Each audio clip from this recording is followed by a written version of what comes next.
Os ladróns asaltaron tamén nas últimas horas un hotel en Silleda. O botín foi máis ben escaso, xa que só levaron unha impresora e un ordenador.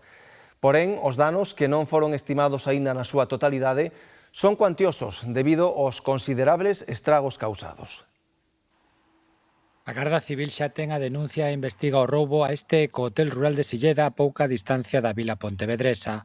Os ladróns, a pesar de rebuscar por todo o recinto, non atoparon demasiados obxectos do seu interese. Entraron polo portal que dá acceso ao xardín, vale? O forzaron e despois romperon esta porta, accederon á parte de abaixo onde está recepción e levaron ordenador, impresora, revolveron queixóns, nada, supoño que buscando, pois, non sei o que, se habería, pois, non sei se diñeiro, se algún teléfono, tablet, o que fora. Pero o problema non é só o valor do ordenador ou a impresora, os danos son moito máis cuantiosos. O motor da porta exterior, numerosas cámaras de seguridade, unha caixa forte ou os buratos nas paredes, o que haberá que sumarlle tamén o custo da porta de cristal, da limpeza e do cambio das pechaduras.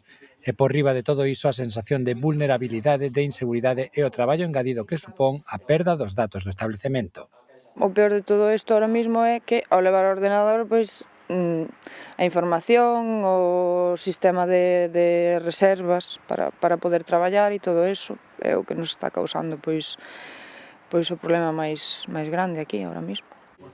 Os investigadores que xa tomaron pegadas no lugar sospeitan de algunha banda especializada na comercialización ilegal de aparellos electrónicos como posible responsable do ataque.